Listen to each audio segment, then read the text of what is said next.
All right, ladies and gentlemen, welcome back inside the MSHSBCA YouTube for the All-Star Series here between the Metro South and the Southern All-Stars, and we're ready to go.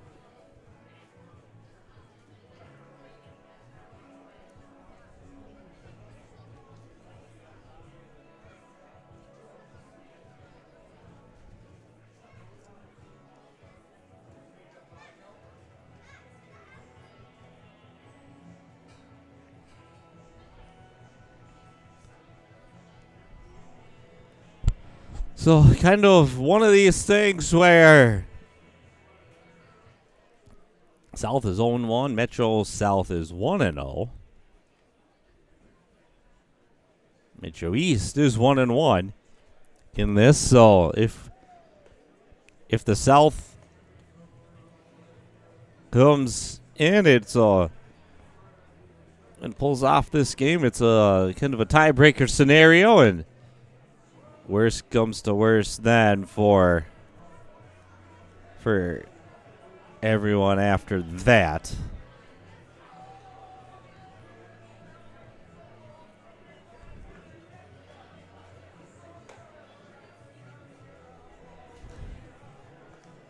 Miles Jungrath from St. Louis Park getting the start on the mound here for the Metro South, and Coach Craig Bauman and Corey Smith.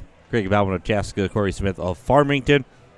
Logan Crush at third base, Owen Stry at shortstop.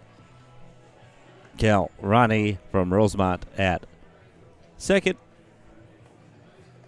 And Grady Renwick of Farmington at first. Across the outfield, it's Brody Gilbert from Farmington in left. Benjamin Fensky from Farmington at center. Parker Killian from Chaska in right field. And catching today is Brendan Lundborg of Egan. And on the other side, you're going to see the starting pitching of Tate Becker from Medelia. It's going to be Cameron Fogel, Carson Hart, and Coulter Hagee to start. Cameron Fogel from Mankato Loyola to get things started.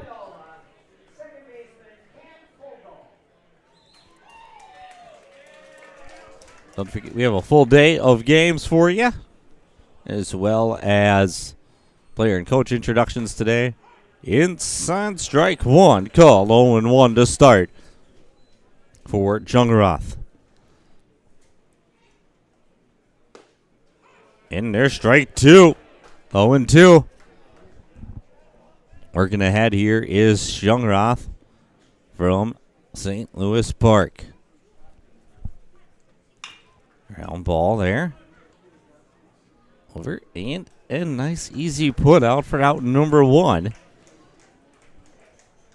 That by Cal Ronnie of Rosemont.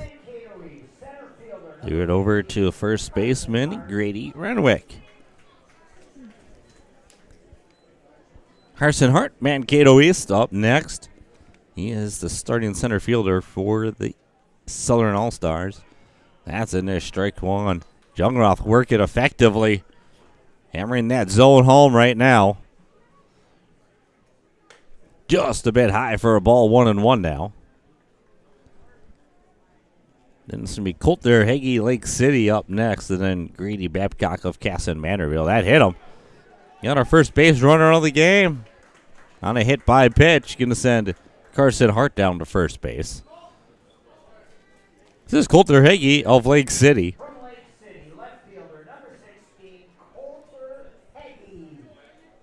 And then up next, Grady Babcock from Casson Mantorville, and then the pitcher Tate Becker from Medelia. Those on the pickoff move, back in time safely though. His Hart. Back-to-back Mankato guys up. And that's a foul ball out of play, out of the stadium for the first one this game.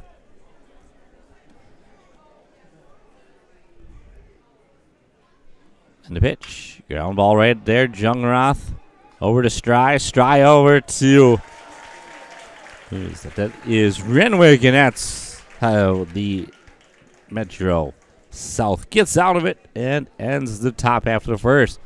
Zeros on the board. We go to the bottom half.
All right.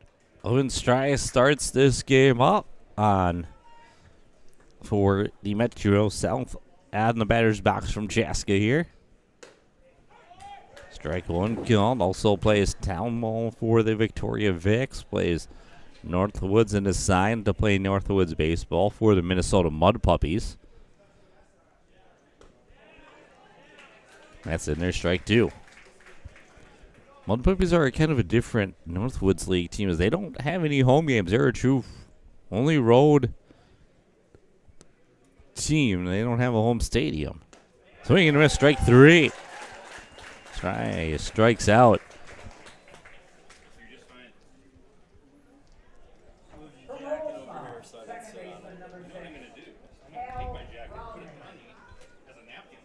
Cal Ronnie from Rosemont, the second baseman up.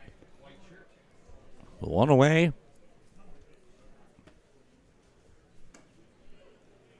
Down low for a ball.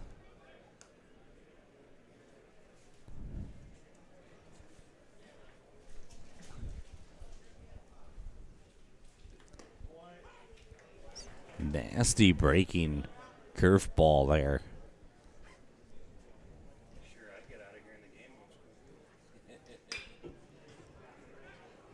Fly ball given.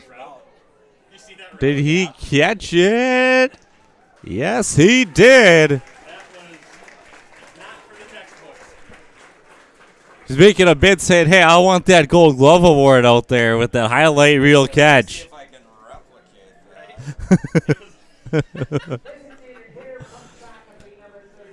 Was not the most effective route to the ball. Let's just say that.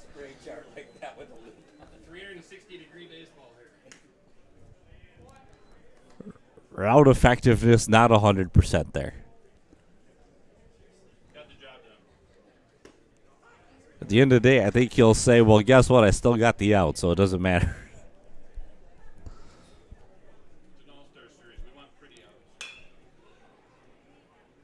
And a foul ball there.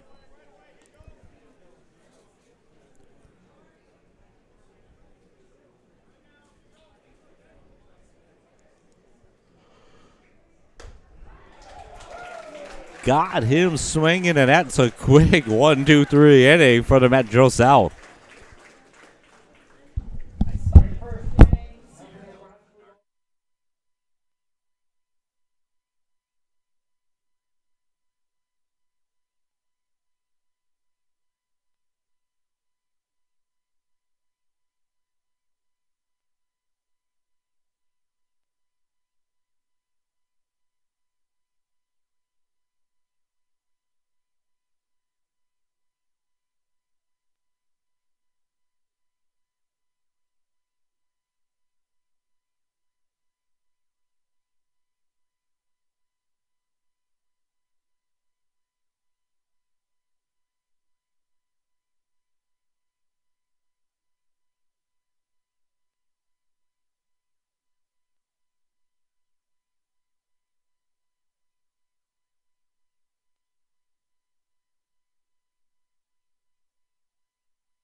Here is Grady Babcock from Casson Manterville.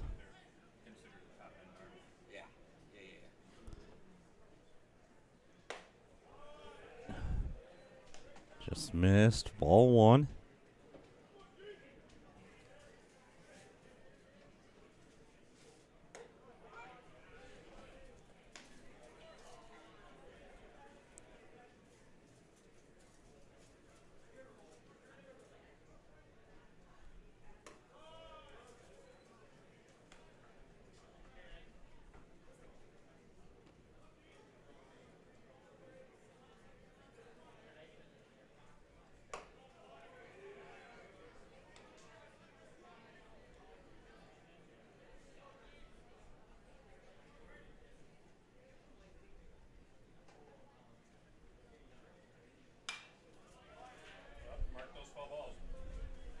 It's number 2 on the day for this game.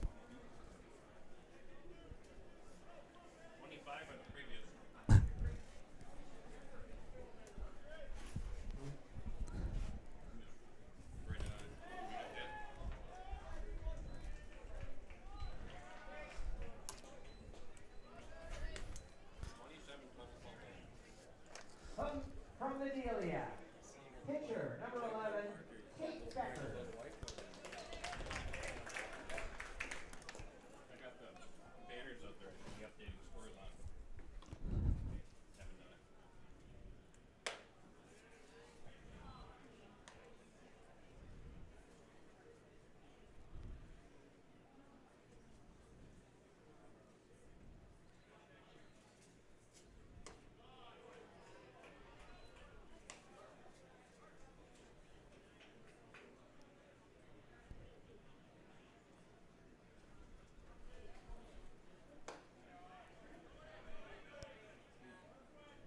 Two zero count. 3-0. 2-1.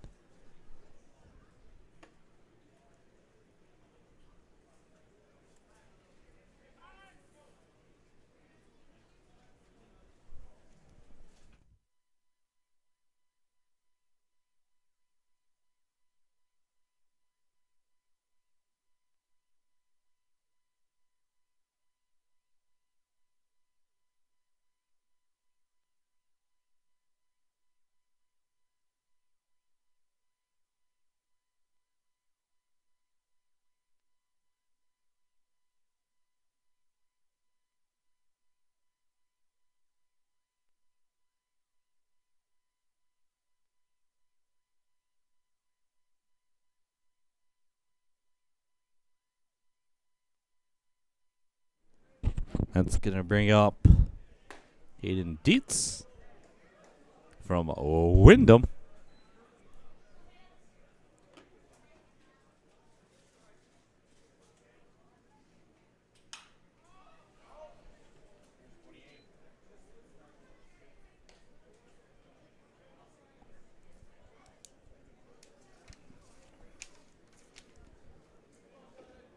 Third one this game, 28 on the day.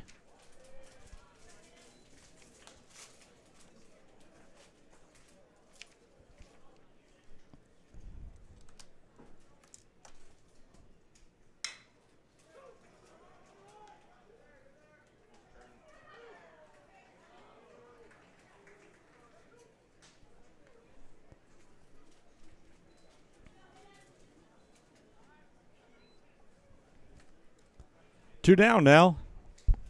That's going to bring up number 17, Landon Lowry from Pine Island. Number 17, Landon Lowry.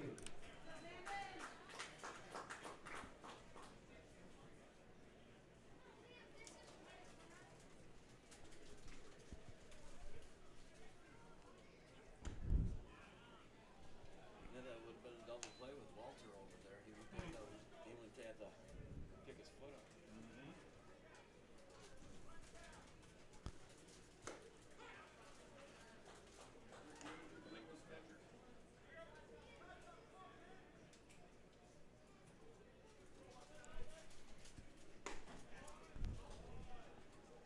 Two and one. 2 outs, runner on first. Top half of inning number 2.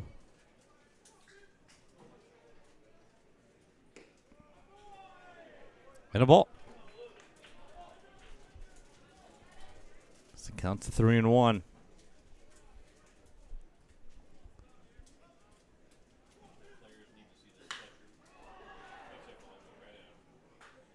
And that'll retire the side in the second.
This is going to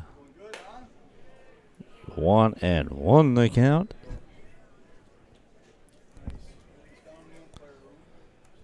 Thank you very much. I appreciate it. Can't wait to see him. Sure you notice the baseball. You're always looking out for Put a good little stuff. something different on it. They should you'll like it. I love that. Do you think of other awards we should do? Swing and miss, strike 3. Never hurts to First baseman number 15 from Farmington, Grady Renwick. exclusive catcher award at some point. That'd be cool. Because, you know, the underappreciated Those position. guys, yeah, I was gonna say. I used to catch, so I know that Even one. an umpire appreciation award. Well, that's cool. Yeah. It's just stuff like that. You know, a lot of these umpires come here after year after year. Swing and a miss there. Recognize them for their service. Yeah, we played last night and Grady Renwick. took over Legion and Cannon, so I was helping them out with it. Some of those I told them, I know you guys said for 2 years ago. I mean, they ain't doing it for No, and that's not for money. There's no money. Although they're getting paid. it's better, but it's still the time you drive there. Takes half your day. Absolutely. So there's always just different things. Sure.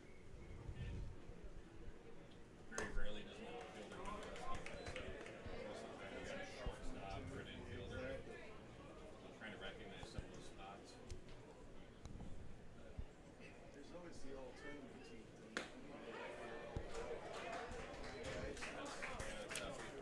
We did the, you do the MVPs. And by the time you get tournament team, yeah, it's tough. But I like that idea. Oh my gosh, I think that got the screen. John, did that get the screen? Hit the back fence here inside the park. Just got over the edge of the dugout. No. David Taller dugout, that's not getting out of the park. That's right. Yeah, well, okay, not a lot of home runs. And then a bunch of guys who play 4-2. We had a little bit of a headwind coming in. And draws a walk. I know. I wear this every time we come out here. I love this. I don't know Third where you guys baseman got from these. Shakopee, number 11, I gotta find Logan another one. Rush. Yeah. These are awesome. But I wear mine a lot too. I Oh, gotta find some more. Yeah. Hey, I guess there's wind here today. Rapids were red, white, and white. Strike called there. So you got it down in the umpire room, got everything there. This is normal. All right. And you know to get the bill over to Rick's owner. Crane passes Leon that paper for some reason. He doesn't get it, and I need to bug him. He's pretty quick. He's a good treasurer for us. But I always tell people, it never hurts to have a backup communication in case. And that gets through, base hit.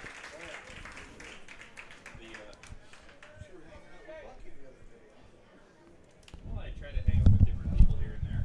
Last week, so Casco right fielder number 2, Parker Killian.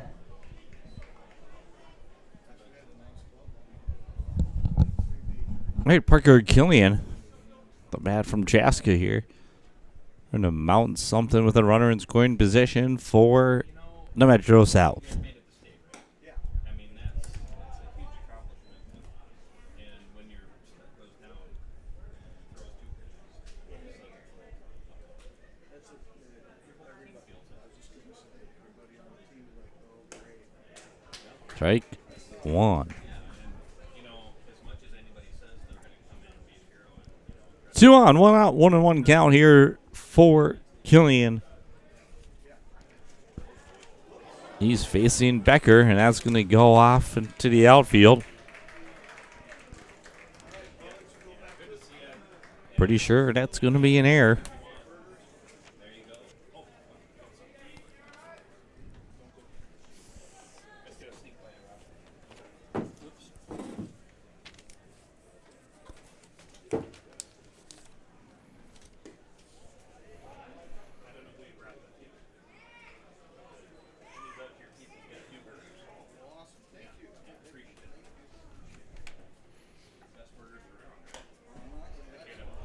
Just missed for a ball, 3-1.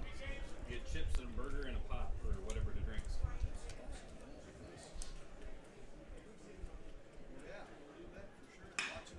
Ground ball. There's second base. Metro South scores the run.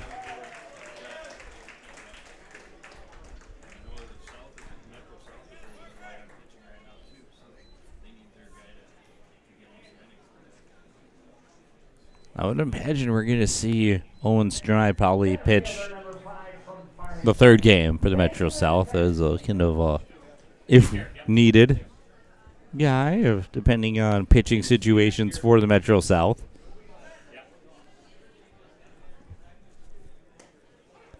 And a strike. No balls, 1 strike, 2 out, runner on third.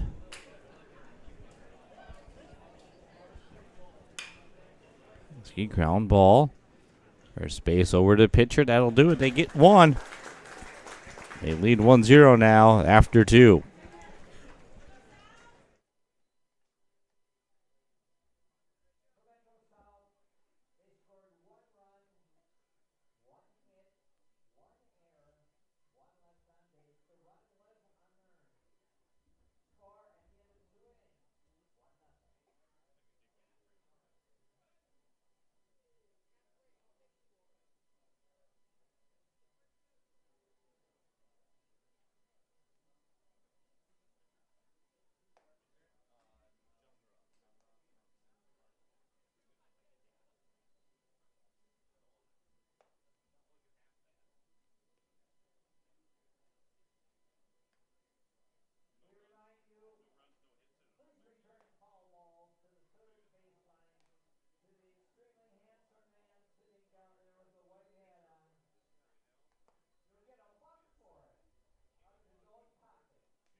All right, Teague Meyer from Murray County Central fouls that one off. There's another one to add to our list. Did it stay in the field? Oh, nice. And a ball. 1-1 on the count. Here on ball.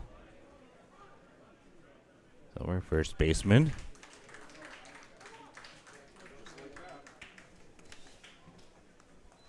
I still think our Gold Gloves got to go out to that right fielder for that diving catch. Glove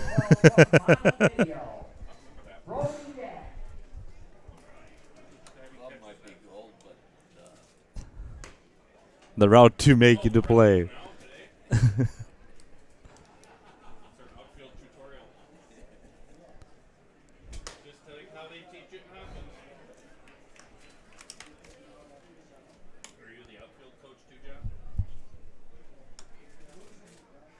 Swing and miss, strike 2.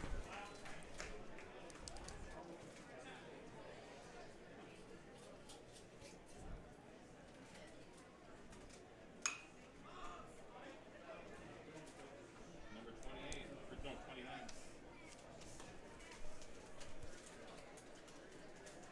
Number 30 already. 30. Yeah. We've had 5 this game, 25 the last game. It's 30 so far today.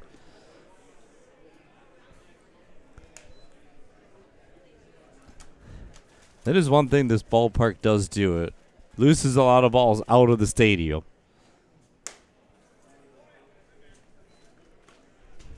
Parking can get kind of inventive around here too when you get big crowds like we have this weekend.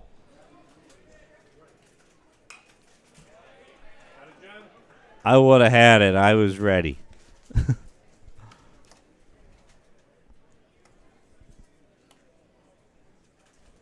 Amount of videos on your deck. Walked him.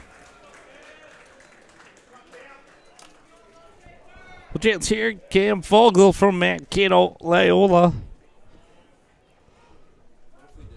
South is back around to the top of their batting order. Their leadoff hitter, second baseman, number 1 from Mankato Loyola, Cam Fogel.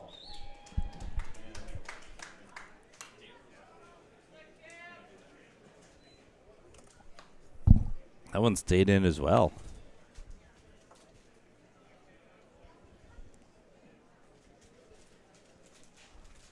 you were talking about recognizing umpires, that'd be a great play.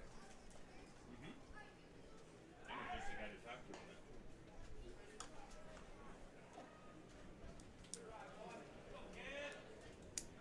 Yeah, it'd be if they accept it. Swing and a miss.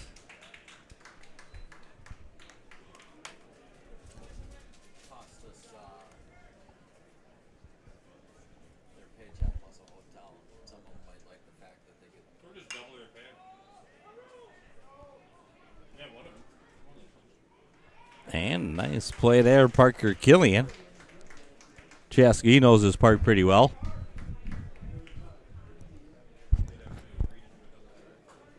Mankato East center fielder, number 15, Carson Hart. There's an art from Mankato East.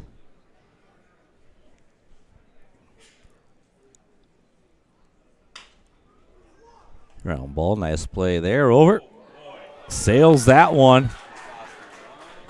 Is he going to send him? No, he won't.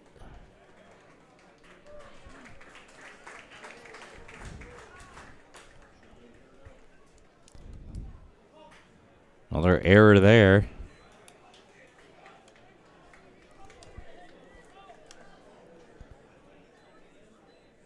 We can move it to Coulter Heggie of Lake City.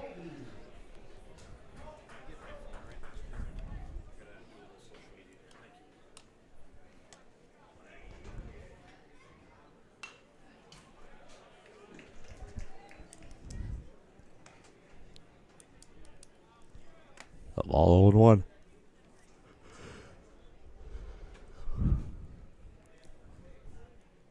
Just got an extreme heat warning on Monday until 8 p.m.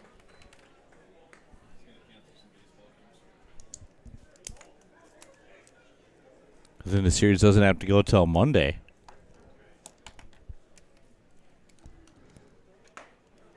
dealt with that last year and during this series.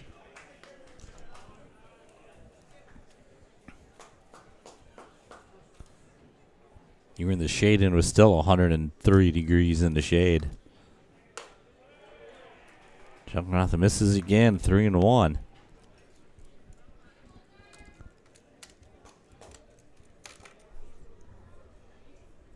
We've had to move the games to Gleason before.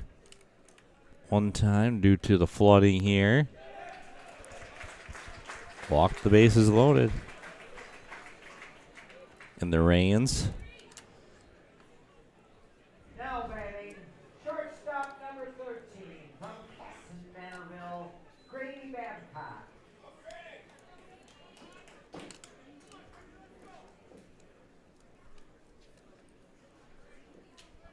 Bases loaded, 2 away. In there, strike number 1.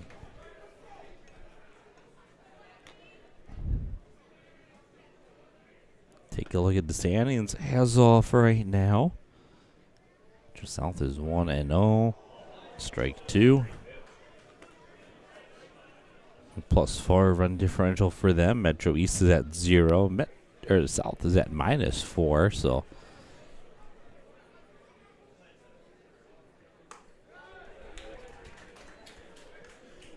One ball, 2 strikes, 2 out. Bases loaded. Jungle working here.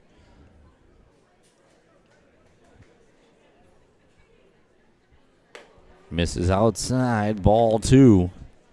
Brings the count even. 2-2.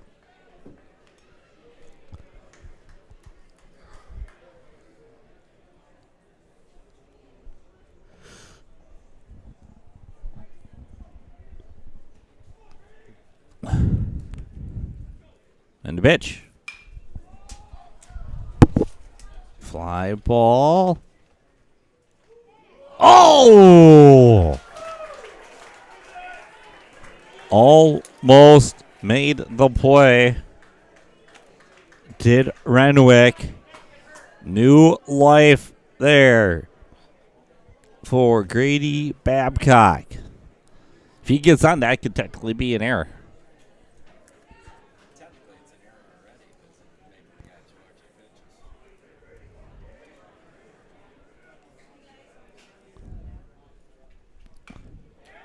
And a foul ball.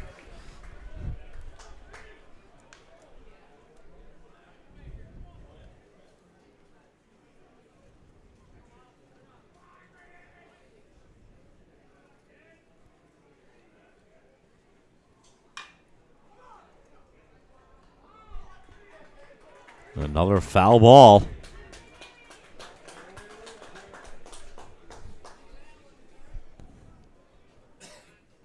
Yeah, I don't know how to put that in there, though, as a... Yeah, I don't know how to do it, but yeah, technically is in there.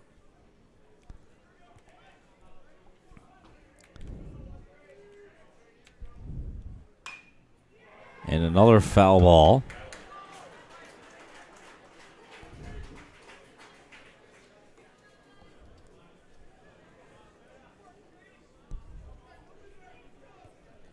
Turn into a quality at bat here.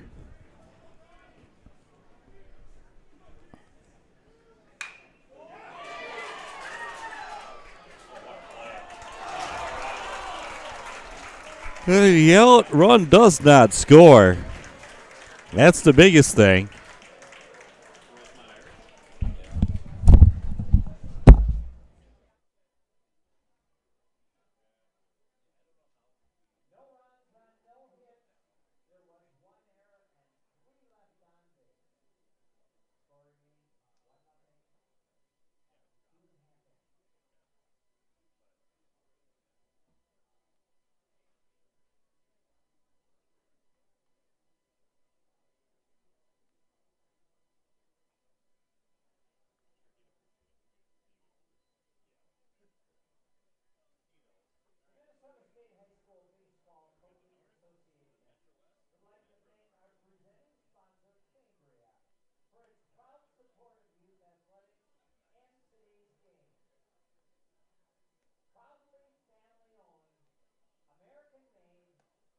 Headquartered in Minnesota, Cambria Central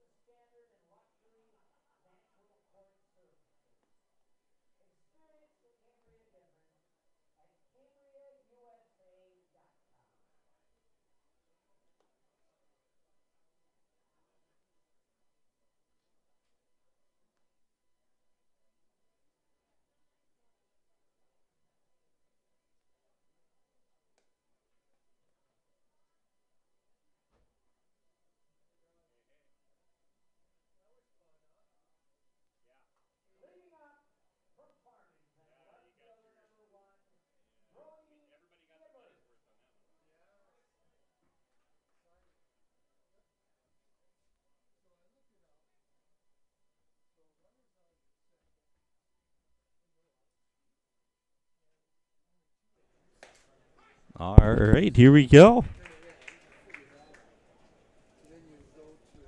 Brody Gilbert. Gilbert. Swing and a miss. Strike 2.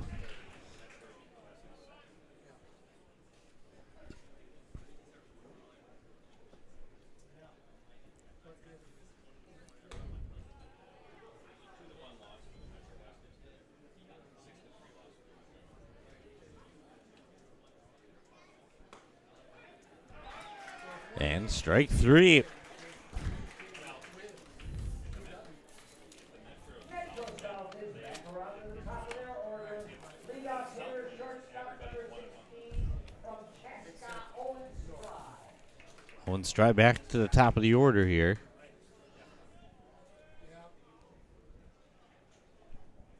So that darn Bartley and Laufenberger bracket, I'll tell you. Give him a new name. Oh no. You guys never in bracketary status, if not more. Bob Walsh was a pride of some small town in Wisconsin, right? Which town was it? The home of Ed Gein, I think.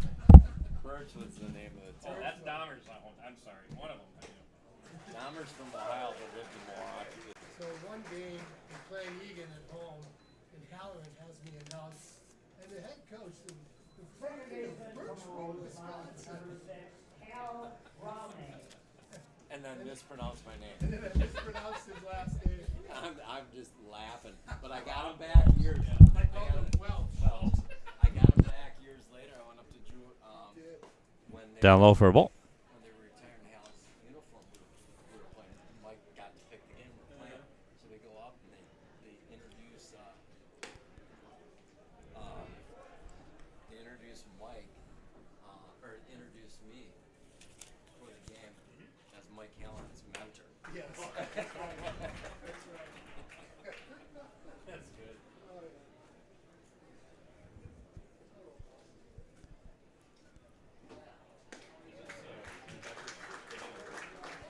What's that? Has he already been pitching the whole game, or is this his first inning? No, he's been pitching all game.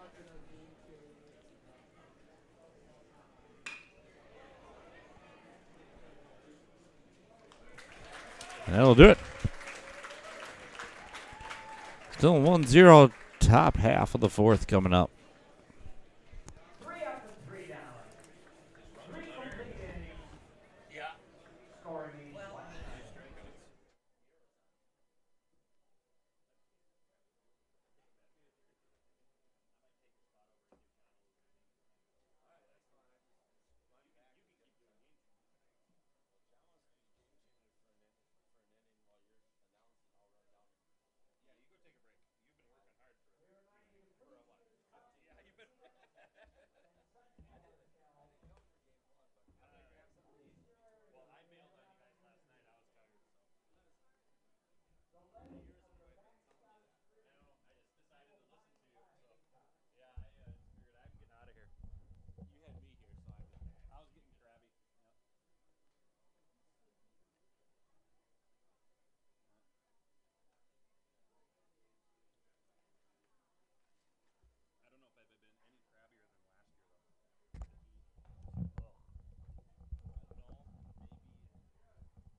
I was even, All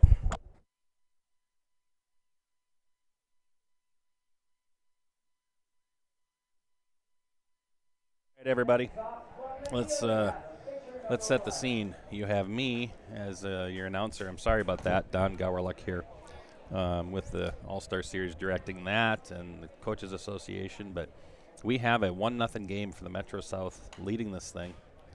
You have, is it pronounced Jungroth or Youngroth? Jungroth, who's throwing really well with Tate Becker from Adelia on the other side. I mean, you have a great pitchers matchup today. And I just took a couple inning break to be able to talk with some people and be able to kind of just help people know what they're doing with upcoming games and such. But nice play by Jungroth over to first base. Boy, we've seen some nice slick fielding plays. But anyway, In your outfield, we have Gibbert, Fensky, and Killian. Around the horn, Crush, Stray, Rone, Renwick. Behind the plate, Lunenborg. And on the mound, Jungroth. And that brings up number 7. No. Yeah, number 7.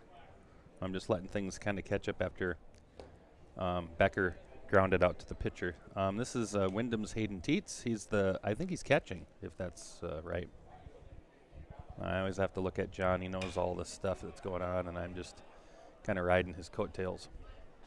Fly ball to right, and that's caught out there by Chaska's Parker Killian. So 2 quick outs, and I hate to even say the word quick because our first game took over 2 hours, 2.5 hours. But we're in the top of the 4th inning. We're live on Game Changer right now, live on YouTube. Feel free and comment if there's someone you want us to mention, or you have, if there's a player birthday going on, or maybe there's even a player anniversary, or, I don't know. These guys are 18, but back in the olden days, I think grandparents have been married by then. So, but which is weird to talk about in an All-Star series. So we'll just move on to the game.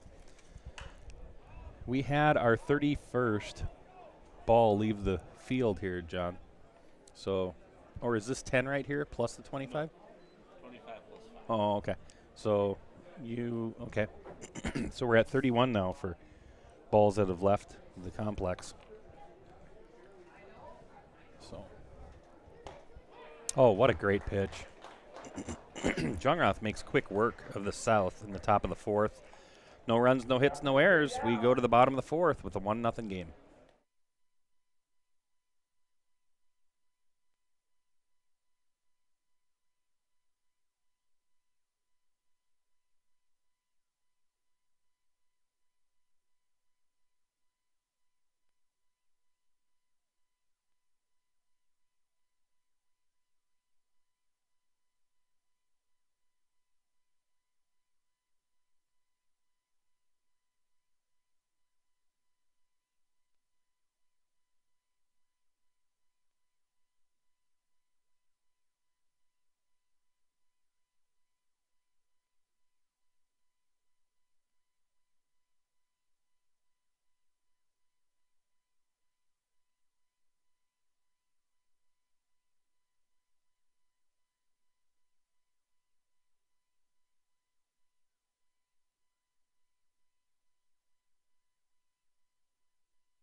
That's going to bring up Caden Olson, base hit through.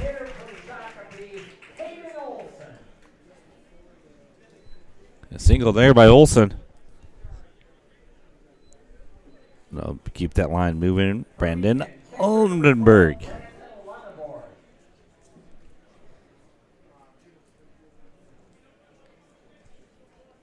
Like we got Guzzle going down to the bullpen already. Suppose it's not that early in the, just over the tip there. And Olson wisely moves up to third. Lunenburg goes to second base.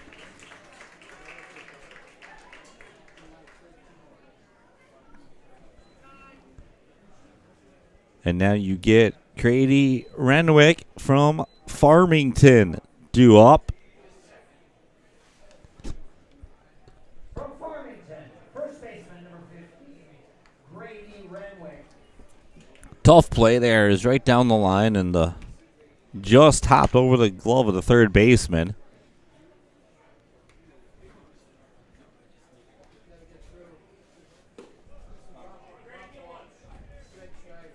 And the ball.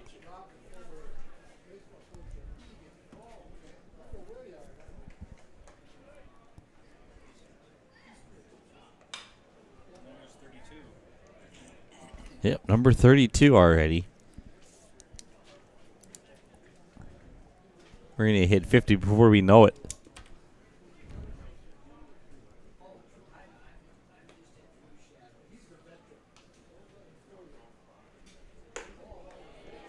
The ball.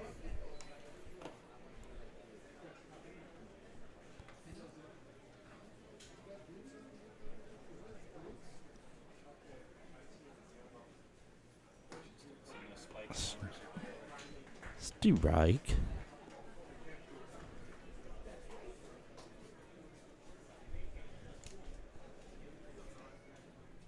2-2 to count.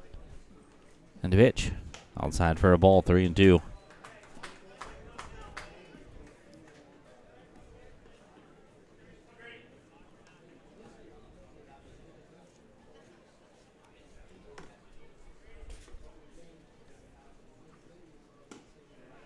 And walked him.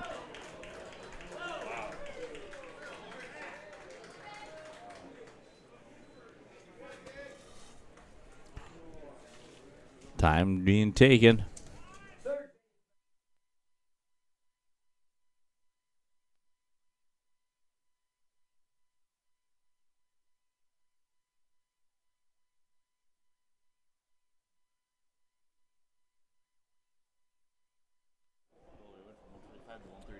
All right, everybody, we have a little bit of a traffic jam for the Metro South on the bases. They've touched up Tate Becker here a little bit. Talked earlier about first time through the order, you have your opportunity to figure out if your fastball can get by people, your breaking ball can sweep through the zone, how it goes laterally, and if there's some downward break. Second time through, though, and you've been watching a pitcher attack hitters, you start seeing patterns and tendencies, and maybe that's a little bit of what's happening here, Metro South, with having their crews getting ready to go and hit and seeing things more often. So let me get this is Logan Crush from Shakopee hitting right now, and we'll see what he can do. Let me hop on Game Changer so I can make sure I have all the names. If you're not following Game Changer right now and you're not seeing some of the action here, if you're watching the live stream, the Game Changer kind of add-on really helps with seeing names, where they're from, gives you a little information on, gives you up-to-date stats if you have that pass. Tate Becker has thrown 53 pitches so far. He has bases loaded with one out. Or no, I'm sorry, no outs. Bases loaded with nobody out. He'd love nothing more than to get a corner ground ball where they throw it to the plate, and then there's a return throw to first or a double play. He doesn't want to give up any more runs. If you're a South fan, you're hoping for a pop-up, a strikeout. Inside fastball blown by the hitter is what you're hoping for, that kind of thing. So Crouch goes down on strikes. And Chaska's Parker Killian comes up with one out, bases loaded. A chance to open this thing up a little bit, give him a little breathing room. Corners are still up. That ball's hit to right, pretty deep. Enough definitely to score the runner. Catch is made, throw comes into the infield, and most everybody will move up a base. Tag up from third, scores the second run of the game. Tag up to third from second. Runners at the corners, 2 down. And Parker does his job. It's a great piece of hitting there. So this is Becker's 4th inning of work. Makes a quick snap throw over to first base. Tries to catch that base runner napping a little bit, get out of the inning. That's called being offensive while you're on defense. Attacking runners, attacking the situation. If you're watching at home and you get a chance to see Lenenborg running at third base, he does it about as well as you can coach it. Down and foul, back and fair. We'll see if we get a chance to catch this again. See, he creeps back in. Look at that. Well coached. His coach deserves some good talk about that. Okay, runner at first, runner at third. In the pitch. That sharp breaking ball. Still fourth inning is still nice and tight there.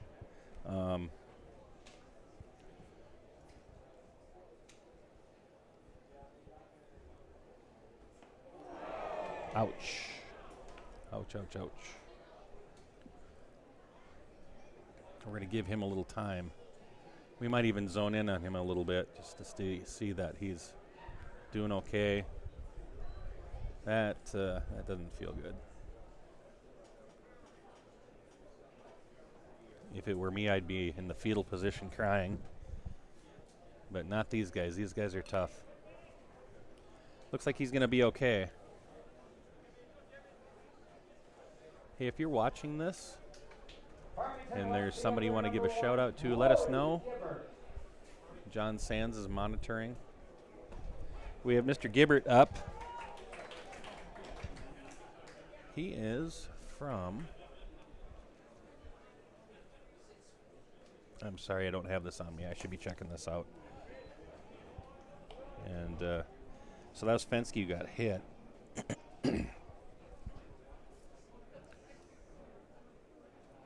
Brings up Brody Gibbert from Farmington. And Fensky is from Farmington, so the Farmington duo here can help do some damage. And if Fensky is feeling okay to move. During the state tournament, Becker was throwing 87, 88 miles an hour as we were checking the gun behind home plate at Target Field. And he was still throwing that hard into the fourth and fifth inning.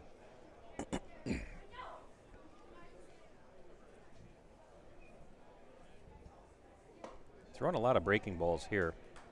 Misses on that one, which I'm just going to be honest with you. I'm not sure where he missed, but full count, 2 down. And that one's up. That one's up, I'll give you that. Becker walks in a run. So he hit the last batter. He walked this hitter. Lunenburg scores. Back to the top of the order, leadoff hitter, shortstop number 16 from Chaska, Owen Stride. Owen Stride has a chance to break this thing open even more. It is 3-0 right now. Ball one. Strike one, I should say, because that one was called a strike. It looked like it would have been low.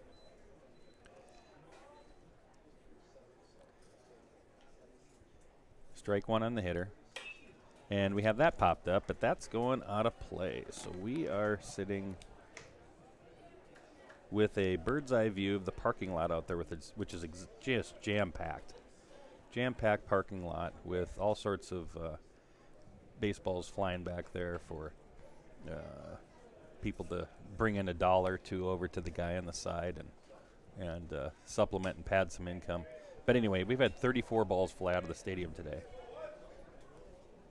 Herschel Walker, Walter Payton, famous 34s.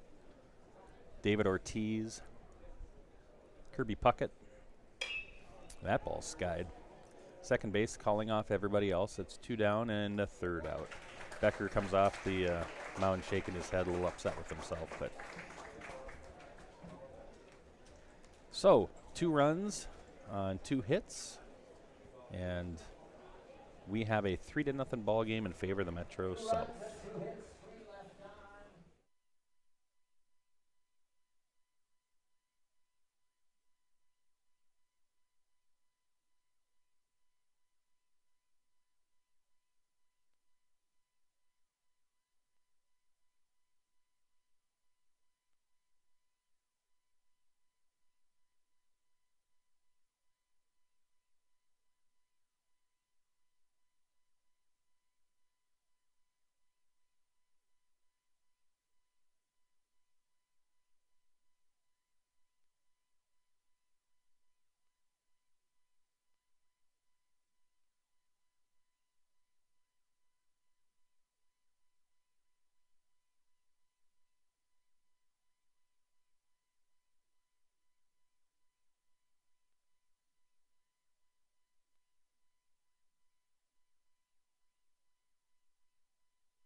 All right, everybody, welcome back to the top of the 5th inning. We have Dane Pauly coming in from Norwood Young America. He was an add-on this week. We had an injury. Dane graciously accepted, and we were thrilled to have him in the series. We have a player from Norwood Young America who had a pretty good year, and Dane is a good pitcher and deserves to be here. So we're glad that he has his opportunity, and he is trying to hold the Metro South lead.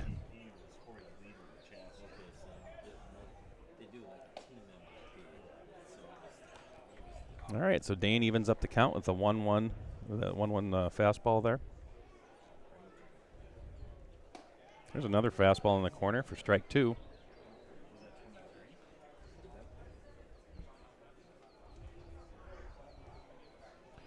All right, the 1-2 pitch.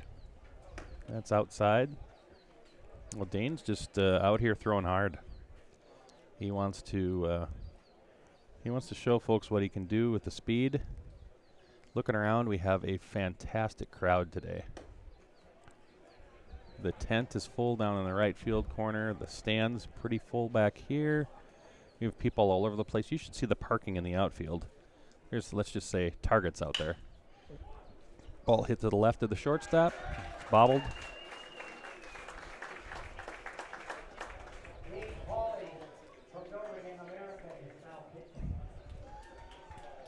So let's not Stry at short.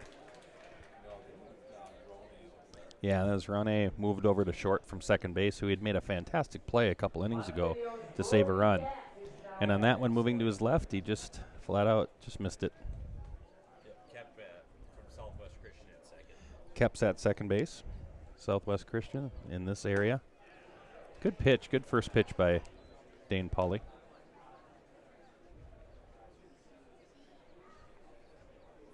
Dane has a runner at first. That is not, it would be an unearned situation. Little ground ball to third, over to second. Safe at second, and we have, okay. So there's a lot of people that are talking right now about a ball hitting off the foot of the hitter. They did not call the foul ball right away. The guy could barely run out of the box. Hit his foot. The umpires are going to confer, and we still have our runner over at first base that can barely walk. Let's see if we can get it close up on him, because he's heading over. He can't do anything. All right, they called it a foul ball. This is not one of those soccer plays where the guy pretends to stay down for about 10 minutes and then wait for a yellow card. This is a guy who hit a foul ball off his foot and crumpled up after it hit. He needs a little time to let that thing settle down a little bit, but he's not feeling good. So we're going to reset. We have a runner at first.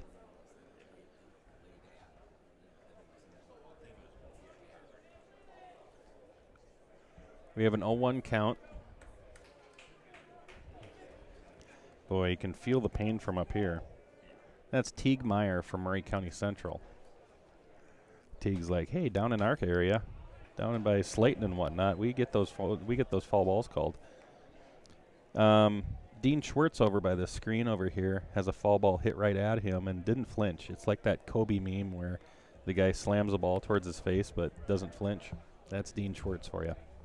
Wish I'd have recorded that. But I'm doing this, so I can't. 0-2 delivery is outside. Dane Pauly tries to tease the hitter with a breaking ball on the outside corner. Catcher does a nice job of stopping that. Runner at first. You have to think that he might be going here at some point. He doesn't. Fastball is up.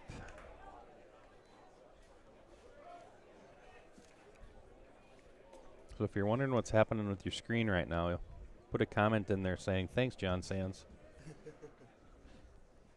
Oh, that ball's hit the left, but off the end of the bat. Left fielder makes a routine play, and the runner retreats back to first base. So, Brody Dack came in. Was that Brody who was hitting there? Number 12? Let me just... yeah, that was Brody Dack from Montevideo that flew out to left. Cameron Fogel from Mankato Loyola is coming up to hit right now. He's got a big following here, so if you want to check him out on Instagram, I think it's at Cam Fogel, Mankato Loyola Allstar.com. Number one in your number. There might even be more to it. He's number one on your score sheet,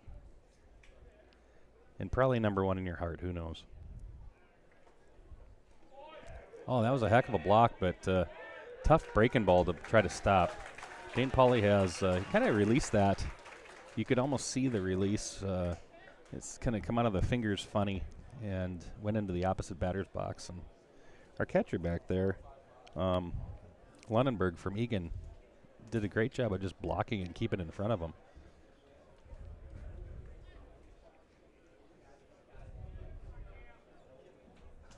Runner at second with 1 out. 2-0 count.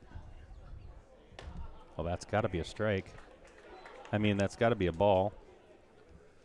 All right, I got to stop saying the umpire's missing things. But these, let's just be real, John. These games are going 2.5 to 3 hours.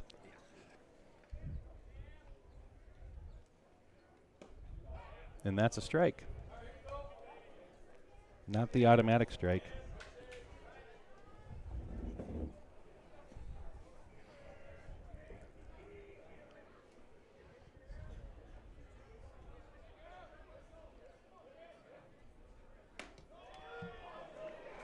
Ball 4. That is that's a tough pitch right there. It's a 50-50 pitch. You hope as a pitcher you can get that one. It was framed well. Virtually no movement from the catcher as he stuck that baseball on the outside corner. But that'll move the runner over to first base. We have runners on first and second. We have 1 out. Double play situation is at hand. Carson Hart is your hitter, who had a great game yesterday. He takes outside, ball 1. Dane Pauly getting himself a little bit into a jam.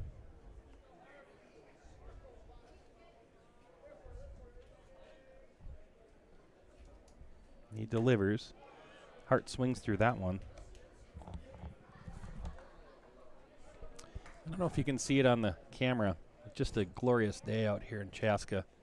This is a Chamber of Commerce kind of day. Soft line drive into right field. I don't know if it's going to score the runner. They are holding him up at third. Throw comes into the cutoff man. We have bases loaded. Here's a base hit by Carson Hart out to right field. So Dane Pauly has bases loaded. And he gets to face Coulter Heggie from Lake City, who's pretty much everything in the southeast part of the state.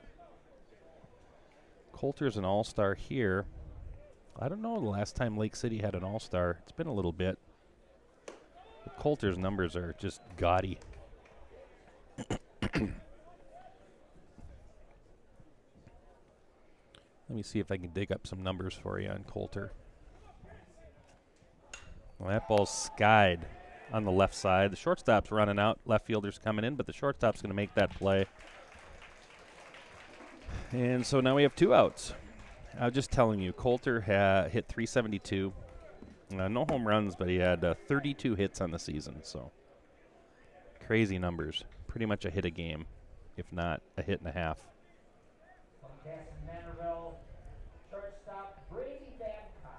So Grady Babcock has a chance to really do something here. He had a 478 average. He walked 30 times, had 33 hits. Talk about production. Dane Pauly throws it right at about his head, just letting him know he's there.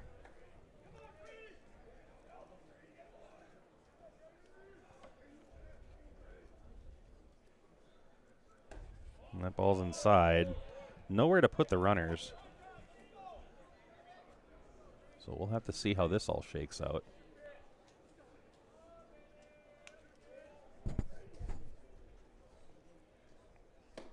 Oh, big swing on 2-0. All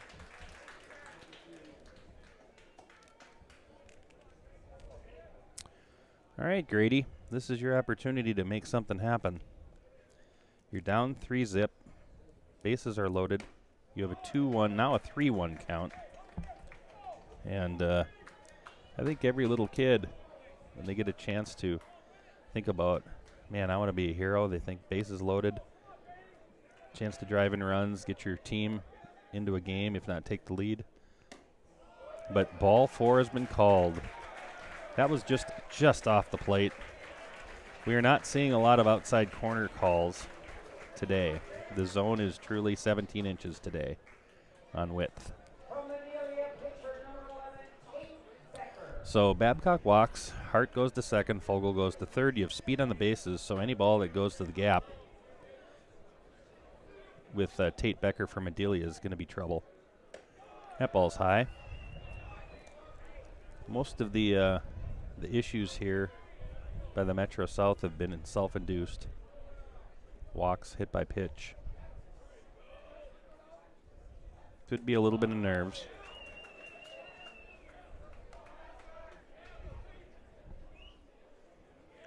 Dane watched the whole game yesterday. He hadn't been in anything until now. We're going to have the catcher go out and talk with him a little bit. Brings in the infield for the most part and just, hey, we want to settle down and throw strikes.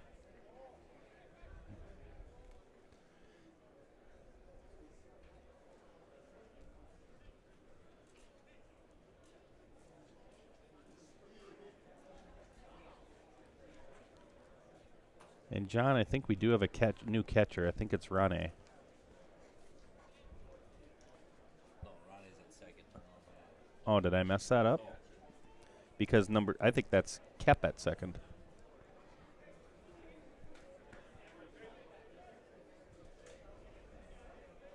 Mashka? Yes. Number 8. Well, is this 8 or 6 behind the plate? Oh, 8? Okay. All right, so Mashka from Chanhassen. Will Mashka is your catcher. 2-1 count to our hitter. Kep's at second. Thank you. That ball's hit the left. It's sky high. Left fielder looks like he has a beat on it, and the inning is over for the Metro South. Holding on to their 3-1 lead as we head to the bottom of the 5th inning. We'll see you later on the other side.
Hey, everybody. Welcome back. Cal Roney from Rosemount is going to lead us off.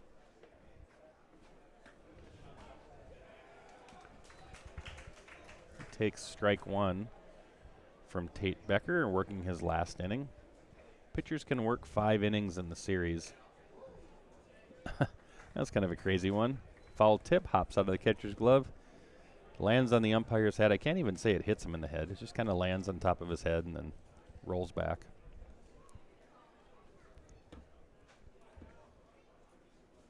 Oh, 2. Foul tip in the box, foul in the box. So if you're seeing this on your screen, you have Rane hitting first, And it's possible we'll get some changes after this. So this is kind of that time of the game where things change. Lineups change. Oh, my goodness, that is sky high. Shortstop, second base come running in. Second baseman misses that. Nobody recovering second, but that ball is dropped. Not even dropped, just missed. But to be fair, you have the sun right above. Yeah, it's probably an error, unfortunately. You have the high sky. You have the sun right there. You're on the run trying to judge and measure and gauge a baseball. It's not an easy play. You have to run about 30 yards for it. Anyway, let's move on to our next hitter here. We have Shakopee's Caden Olson up. Caden's a right-handed hitter, hitting .321. 18 hits on the season. Walks about as much as he strikes out.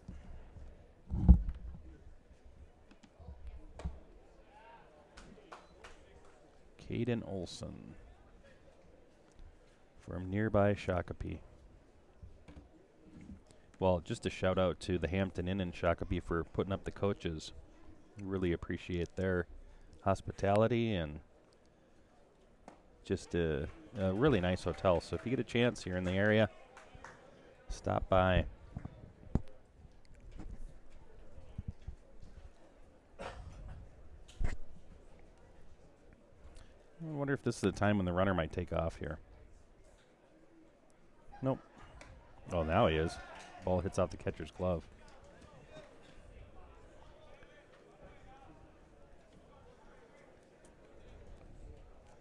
Well, that ball hit off of Trip McCann from Litchfield. Trip McCann is your new catcher.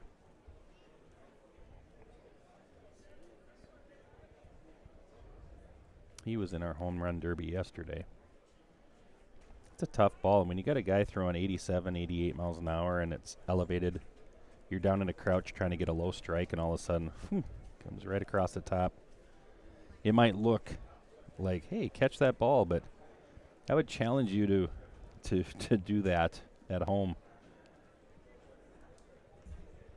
Find a machine that can crank it up to 88. Get down in a crouch like a catcher does, and then see if you can not only catch the high stuff, but block the low stuff. And these guys, of course, we've talked about this in previous games. They haven't worked together. They may have played against one another at different times. Litchfield and Medelia aren't that far away. But,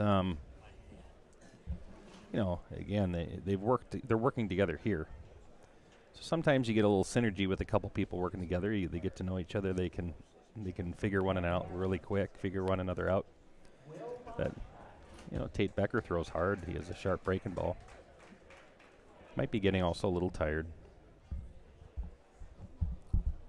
So runners at the corners. That brings up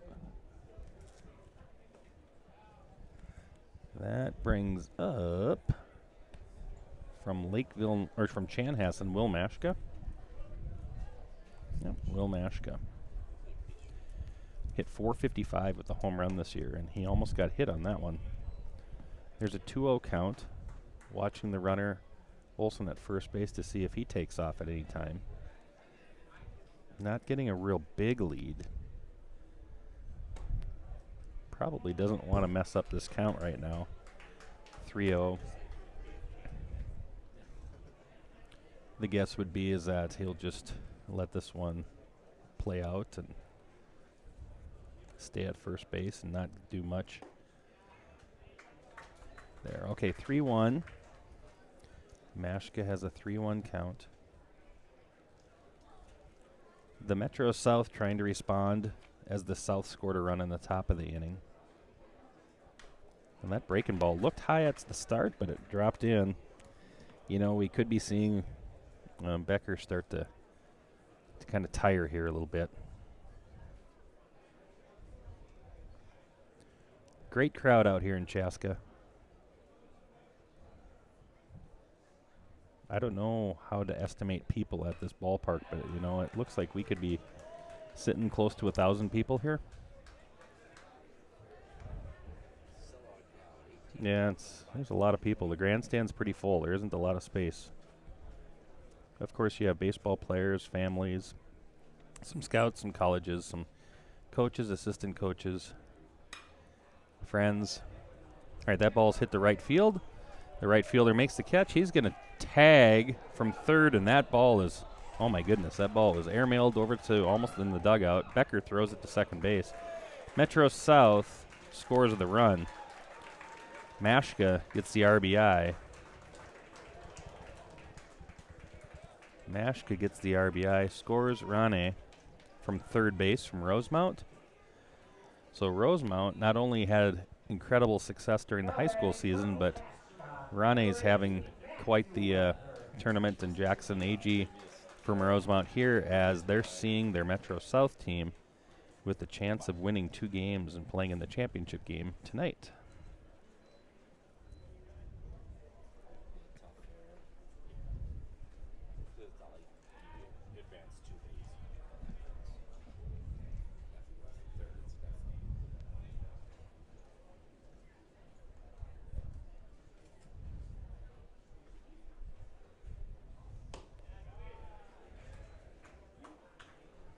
So Tate Becker has thrown 88 pitches here today. And it may have been since the state tournament that he threw that many. We don't know if he had a start in between that time.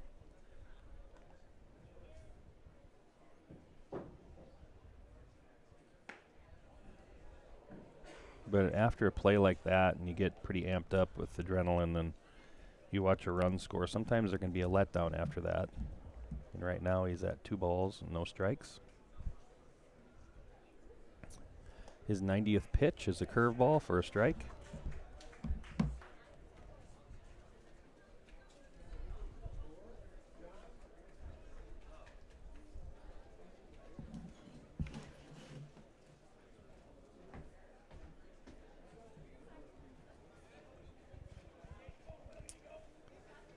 So Becker against Welter. Welter grounds one to third base, and that is harmlessly drifting foul to his coach, Craig Bauman.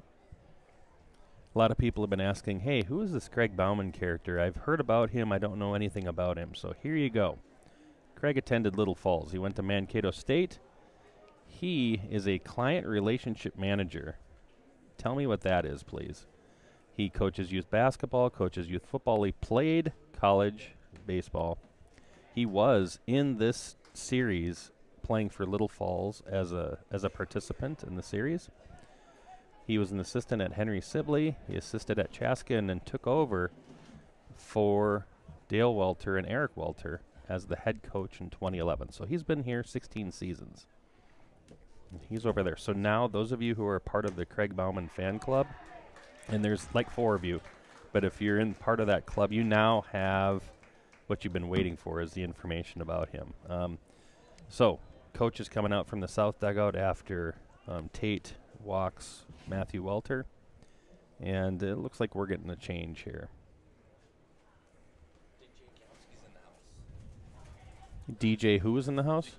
Oh, Dick Jankowski's in the house. I thought you said DJ something or other's in the house. No. John's telling me who's here. Okay.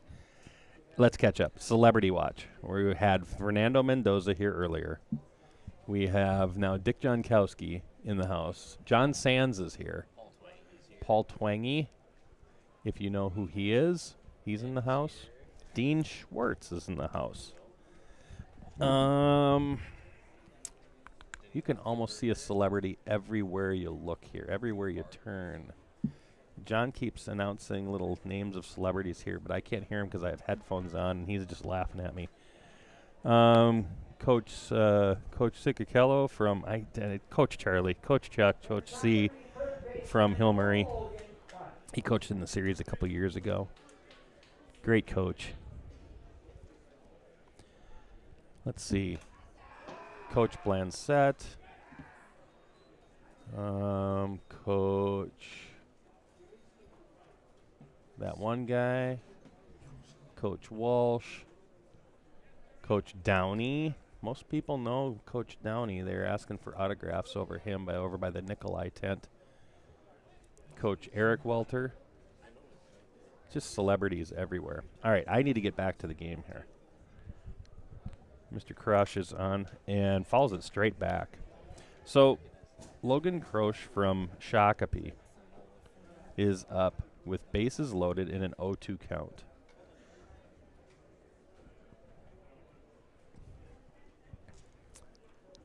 Mr. Becker was left in. He's sitting at he's coming close to 100 pitches. I thought maybe they would make that change, but they didn't make any change. It could be that Tate talked him out of it, but I don't know that they have anybody warming up down there.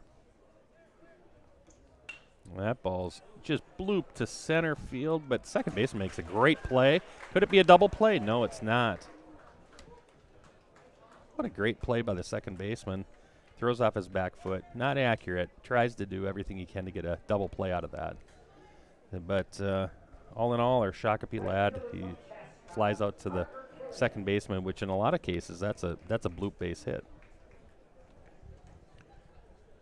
All right. Let's see. We have Parker Killian. Is that who we have, John? Chaska's Parker Killian with runners on first and second. One of his buddies over at first, Matthew Welter.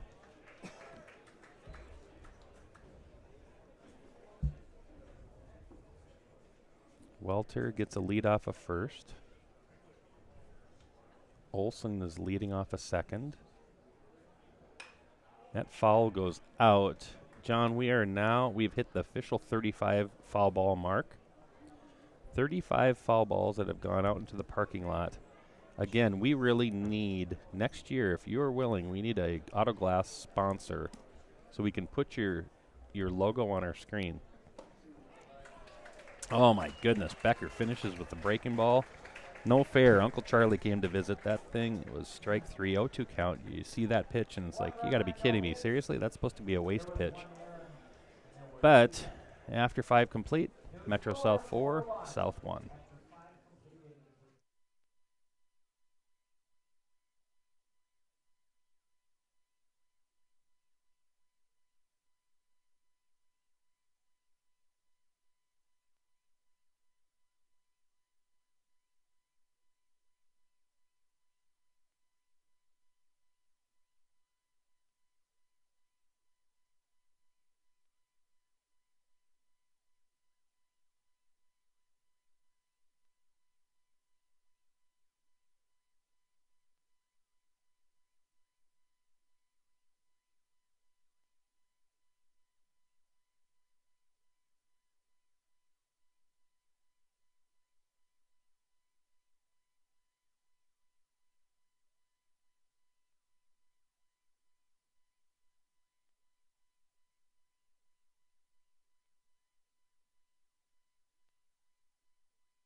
All right, welcome back, everybody. We have ourselves a 2-inning baseball game.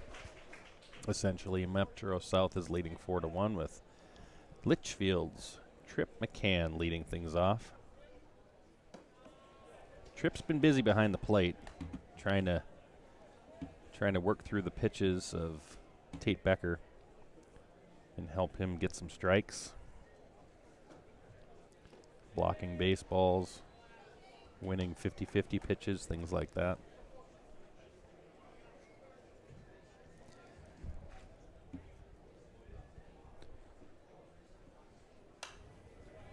Well, that's number 36.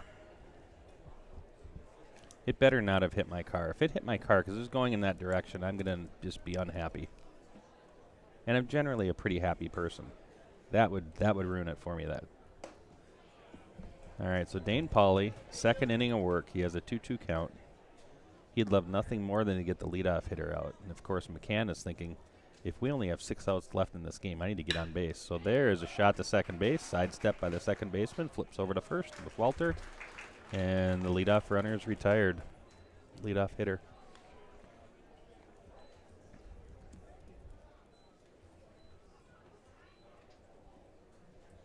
So McCann goes 4-3. So yesterday we were introduced to Quinn Weiss from Casson Manorville as a pitcher, and he threw pretty well. He did okay. He's now here as a hitter, taking a big swing. And I think the idea in an All-Star Series, you get your at-bat, you're not going to get cheated. Chokes up just a little bit. 37, John?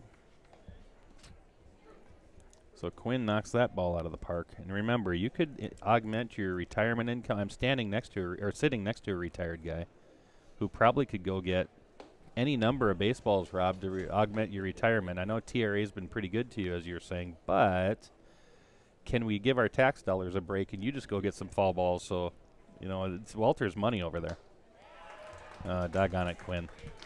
I wanted to see a hammer one. But anyway, that's 3 strikes there. Dane Pauly's feeling pretty good now. I think a little bit of the nerves are out. He has 4 outs to go to save this thing.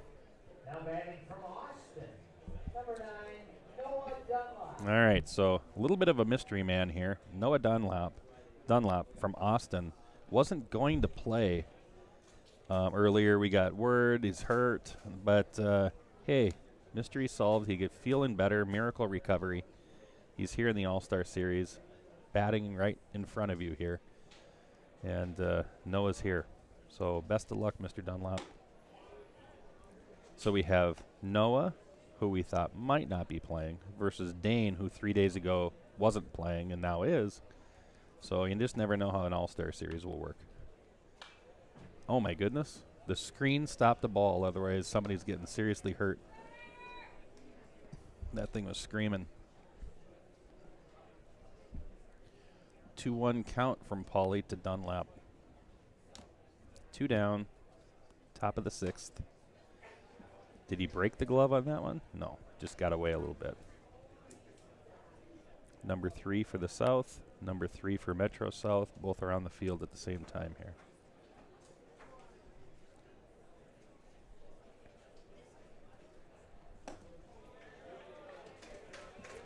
So Dunlap draws a walk.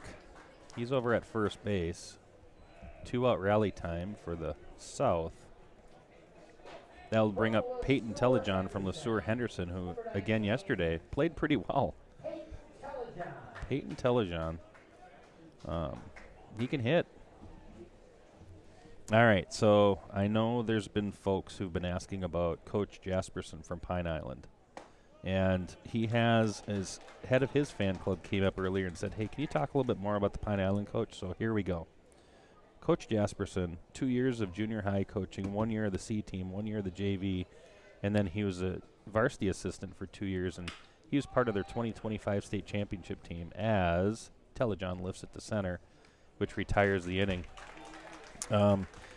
So Jasperson doesn't have any playing experience except for he just lists it as college. So college could be a culinary college. It could be the College of Mines in North Dakota. What team, John, do you think Coach Jasperson played for when it just simply says college? Globe Business College? I'm trying to think of something. It could be maybe Notre Dame for all we know. I don't know. RCTC, according to John. I'm going to stick with culinary college, but anyway. And then he's a self-employed painting contractor, and he attended Pine Island, so he's a local kid. And he went to Winona State. So, all right, all of you excited to be a part of the Mike Jasperson fan club, you have now had your moment in the sun. We head to the bottom of the 6th. The Metro South is leading 4-1.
All right, everybody. We are hearing all sorts of fun stories here as Drew Bartley comes up to the spot up here and where we're broadcasting from to talk about. We have a former All-Star from 2022 who's here today watching the All-Star Series on his 24th birthday. That was 2022, and he's 24. That can't be. That the math doesn't math. He's got to be like 22 or something, unless he was one of those super seniors. So, Jackson Agee from Rosemount is up. Jackson had a great state tournament, and he's, boy, he hit that thing high. Oh, my goodness. But we've seen these balls drop, haven't we? All right, the second baseman comes in and makes that play. And Jackson Agee hits it about as high as you can hit a ball, and Brody Rushmeyer this time makes that catch. So Brody Rushmeyer has avenged his nemesis, the infield pop-up in Chaska.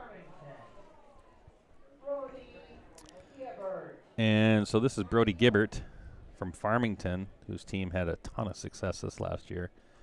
It looks like Farmington has 1, 2, 3 guys on this team. Did that foul ball go screaming over to the third base side? Oh, my goodness. And nobody got hurt. I got to quit looking in my book and start watching the game. Brody Gibbert pulls off that pitch and misses it as he swings through 0-2. So we have a new pitcher, Dane Guzzo, on the mound from Winona Cotter. There's foul ball number 39. Dane Guzzo. All right, so Dane is ready on his 0-2 to deliver what he's thinking is strike 3, but that's grounded to the first baseman, who makes a nice stop. Race to the bag, and is that Telejohn? No, that's not Telejohn over there. That's Quinn Weiss. Great play over there by Quinn from Casson Manorville. 2 down. 2 down for Dane Guzzo.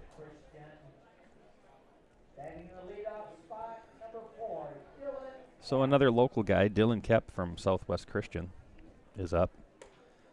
Lefty hitter gets a lefty curveball from a righty catcher with a lefty umpire behind.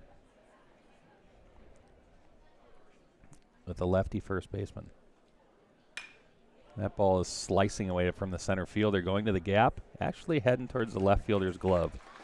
3 up, 3 down for the Metro South. The only way the Metro South will hit again is if the South scores 3 or more runs. So we could be heading to our final 3 outs. We'll see you on the other side of the break.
Right, back.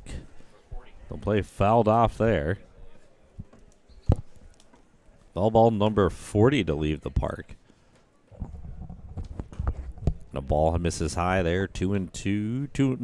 1 and 2. 1 and 2, John. It's been a long day already. Long day already. We're just getting warmed up. I'm just preparing for tomorrow, okay? That's right. John, in case you don't, if you're familiar with the sport, bowling, there's this tournament in Las Vegas, right, John? Yes. And is it Samstown? No, it's New Orleans. Okay. Huh? What's it called? New Orleans is where we bowl out of. Oh, okay. So John is headed to Las Vegas, pretty much sleeping overnight in the airport, sleeping on his plane and getting there, and he bowls tomorrow. So he's tired. Had to coach a game last night. Have to coach a game today. Yeah, you're MVP of coaching. I get to go home and mow a lawn, take care of a dog. Rather be doing I that. missed my kid's birthday yesterday, so I got to say hi to him. There's a ground ball to short, 3-hopper, play over to first base. Get him in time. No, they didn't. Good hustle. You know, that's what you see in these series is good hustle. And Speed kills. What a great throw. That was Brody Rushmeyer running that out. And you had Cal Rane from Rosemount just making a great throw on the run. Just two good baseball plays right there.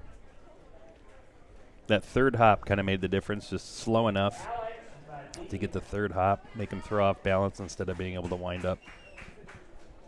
Short lead over at first base, though. New hitter. Who's their new hitter, John? This is Alex Medina Lazard sure. from Litchfield. Yeah, he played yesterday quite a bit. Alex Medina. Takes a ball on the outside. 1-1. Alex Medina.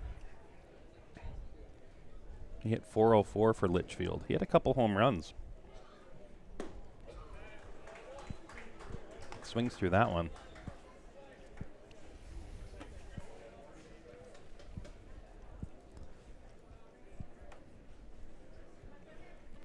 No lead at first. That ball's hit up the middle, just beyond the outstretched arms of the second baseman into center field. Runners move up a base. How often do you see that play where it just goes over the pitcher, just goes over the second baseman? John, I'm going to tell you, I see it too often as a coach. Nothing more frustrating than you have everything set, good pitch, and then that ball is literally an inch or two above the glove. Nobody out for the South as they're starting to rally. They need 3 runs to keep playing. Oh, my goodness. That ball smacked down the right field line out of play. Number 41. You find yourself in All-Star Series or any type of tournament that keeps track of foul balls that leave the stadium. We have a devoted person just keeping track of that for us. Is his name Don? No. This is a highly qualified foul ball judge. I would maybe even venture to say like evaluator, elite evaluator, because you got to throw the word elite out there. But no, Rob's doing a great job on this. So we have a 3-person team up here in the booth keeping track of your video, which really the tripod's doing most of that. So. But the video, and then we're filling in the silence. Rob's helping us with what you see on the screen with balls and strikes and outs and runners on, and John's taking care of the sound, Game Changer, and YouTube. So you talk about multitasking. And the occasional smart aleck remark. That's what I'm good at. Hey, that's my job, but yeah. All right, so we're at a full count. Nobody out. I'm curious if these runners are going to go. Probably would help if we told you who's hitting. This is Coulter Heggie from Lake City. Is it Coulter Heggie? I don't know. I wasn't told it was a new hitter, so. It looks like it is. It's number 8. It's Jack Esau from Rochester Century. That was Jack Esau. So with that walk to Esau, that'll bring up number 5, Blake Sauer from Laverne. So starting to see some of these changes coming through. Metro South is just hanging on. They would love to have a ball put in play so they can turn 2. I think we need to get like a walkie-talkie system for the dugouts to radio up changes. I think it's probably a lack of focus on my part and ours just talking about other things rather. But yeah, you might be right. We might need to. Let's do it. We should do a drone system. There you go. Have a drone fly notes up to us. We could have, like at the drive-thru at the bank, put a tube in some pipes, have it shoot up into the grandstand box here. There you go. I like that idea. All right, so, wow, foul straight back. Sauer fouls that one. And if you have ideas in the listening audience out there of our thousands and thousands and thousands who are listening to this game, put it in the chat what you'd like us to do in terms of changes. I'm sure other than saying, get it right. Big lead at second base by Alex Medina.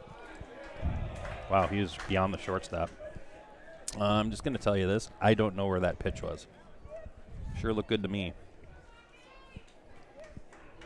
So Blake Sauer from Laverne has a 2-1 count. Dane Pauly is looking for that pitch to be called a strike, and he's not getting it. And he's handling himself really well. I can think of a bunch of people out there who would not be happy with that call. Again, I've got to stop that talk. Umpires are human. They're doing their best. All right, so we have a walk, and it's a 4-2 game. I would have to say our crowd right now seems to be pro-South.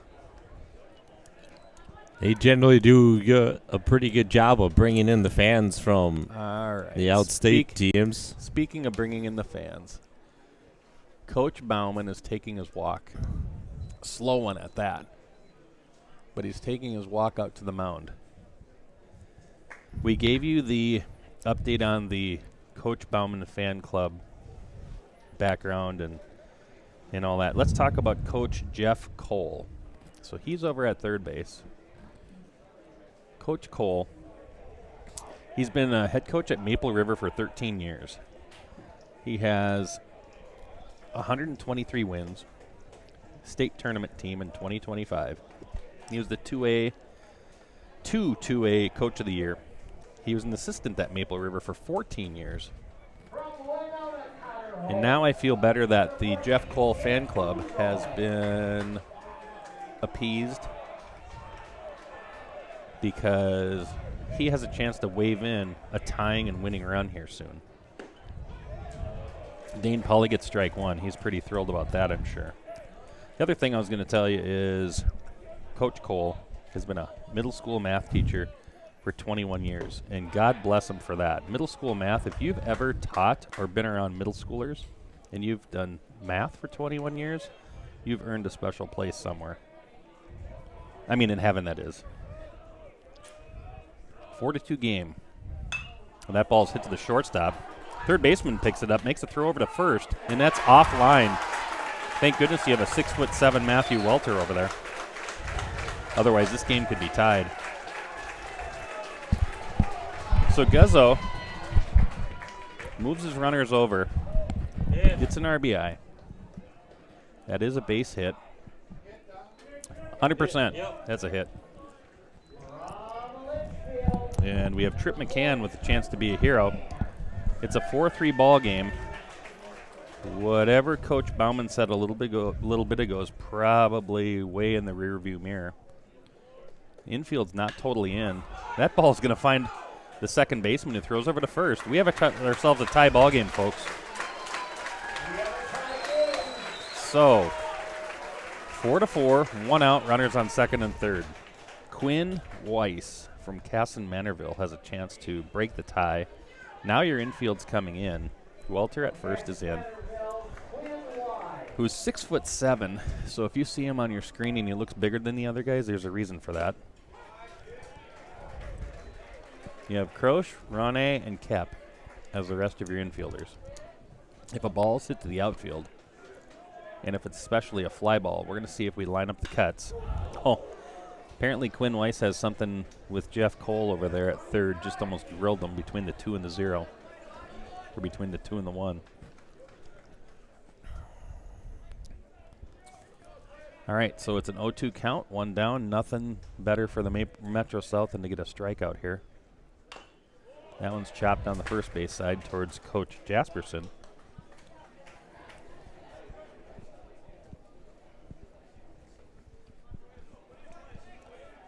All right, so drama, tie game, and the pitch pops out of the catcher's mitt. Luckily, is able to pick that thing back up. Just right there. Will Mashka, huh? Mashka magic, because he was able to pick that thing up when a lot of catchers might have backed into it, kicked it away. Who knows? All right, Quinn Weiss, let's see what you got. It's a 1-2 count, 1 down. Infield's in, outfield's pretty routine depth. And that was not strike 3. Quinn Weiss is choked up on the bat. He just simply wants to put the bat on the ball. Choked up a couple inches. And a pitch. Strike 3. Dane Pauley got his strikeout when he desperately needed it. Infield moves back. They just need an out. And that'll bring up number 9, our mystery man from Austin, Noah Dunlap. No, Noah Dunlap. Yep, Noah Dunlap from Austin.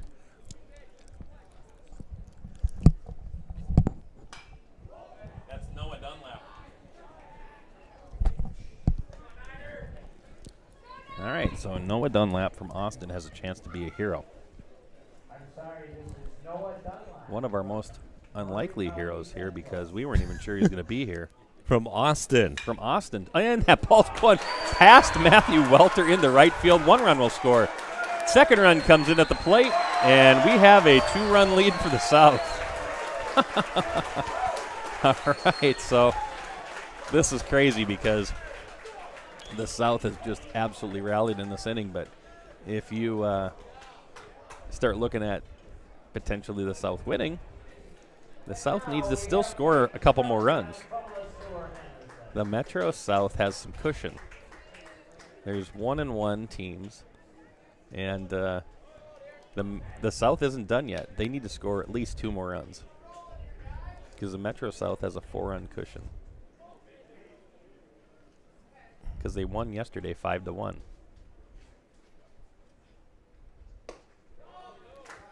So then, if the South scores their runs and they get this thing to 8-4, you start looking at runs allowed.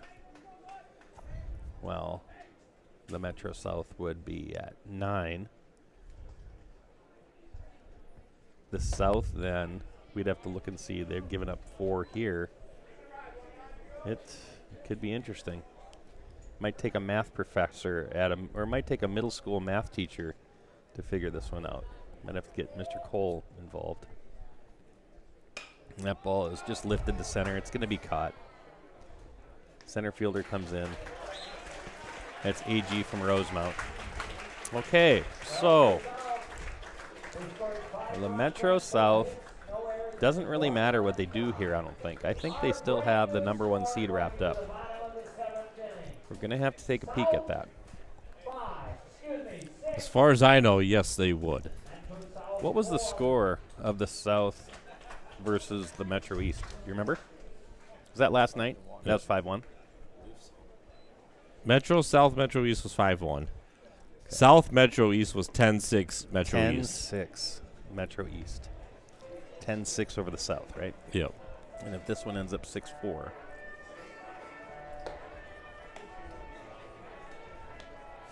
So run differential here. The Metro South is at a +2. The South, they'd be at a -2 if it holds as is. South would be at a -2. The Metro East Is that 0? 0. So right now the South they don't have enough to No. even make a difference. They needed to score 3 runs to completely break away from the other team. So that 10-6 loss hurts them. Leading off from Rosemont. So the South, Romaine. yeah, it's over. Yeah, it's done. So the South can feel good that they may be winning this game and could win this game, but they're still going to end up as a 3 seed.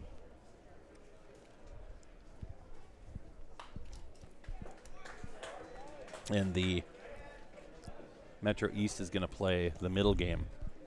So you're going to have yourself the Metro North versus the South. Yep, that's true. You're going to have Metro West versus Metro East.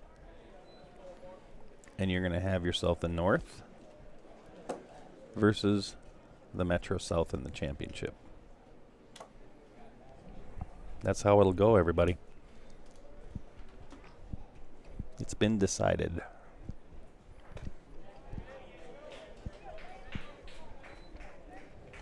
Well, Cal Rane, doesn't matter. He still wants to hit. He'd love to see this team win.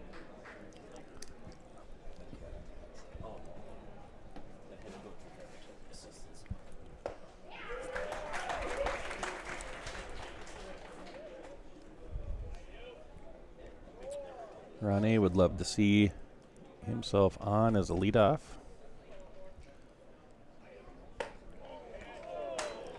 As Guzzy or Guzza, no, Guzzo, not Guzzy or Guzza. Guzzo is on the mound. Dane from Winona Cotter.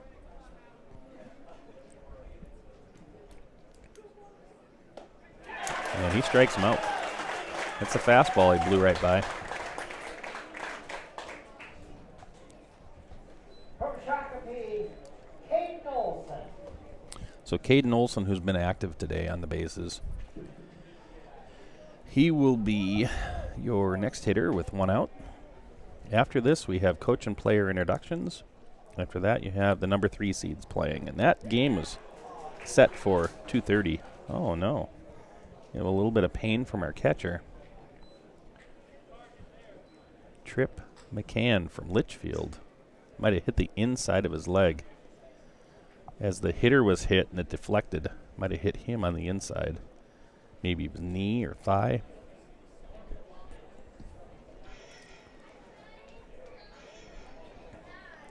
It's my guess that he's properly equipped, so he couldn't have been hurt there, I'm hoping.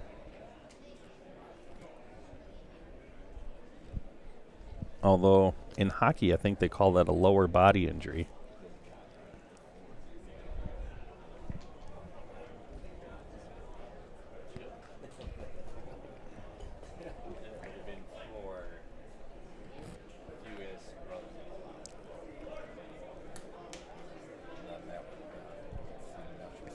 Trip McCann is feeling good now, I think, or good enough.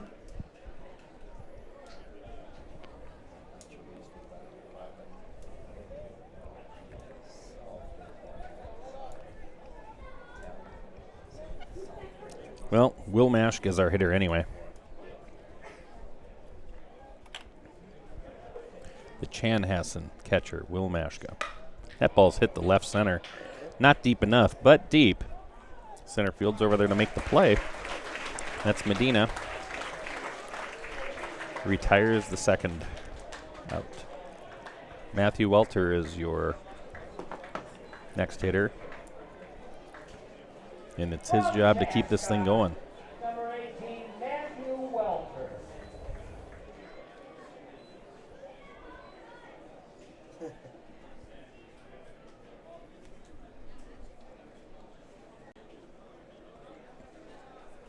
Are you caught up?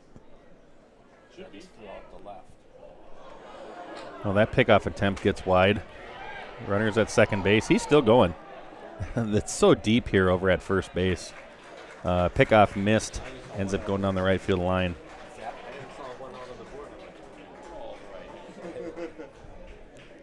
If you're following along on Game Changer, John's catching up. He promises. He got hit by pitch.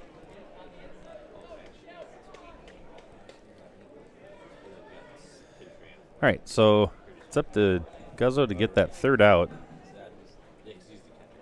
Welter's up. Runner on third, 2 down. That ball's fouled off the screen. So the Metro South is losing here, but they still can be they will be the number 1 seed based on run differential. The South is winning here. They'll be your number 3 seed based on run differential because everyone has a 1-1 record. Crazy, huh? These runs make a difference.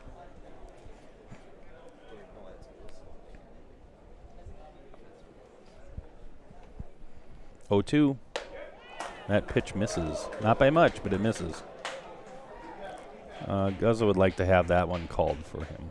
So Welter is up within a 1-2 count.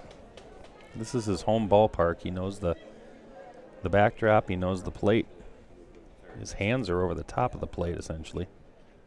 That ball is hammered down the left field line. That may go for extra bases. Welter's digging for 2.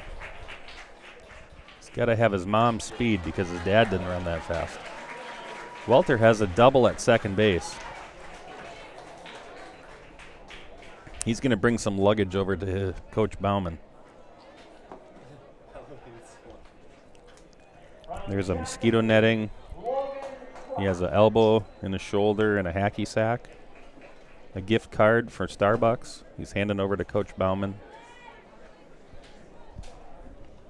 So we have Welter at second. We have our next hitter in Croce, who has a chance to tie this up, but it's first pitch. It's going to bloop into left center. No, it's caught. What a play. So the South wins that game, but I don't think they realize that, they're your 3 seed out of the bracket. But thanks for joining us on this broadcast. The South beats the Metro South 6-5.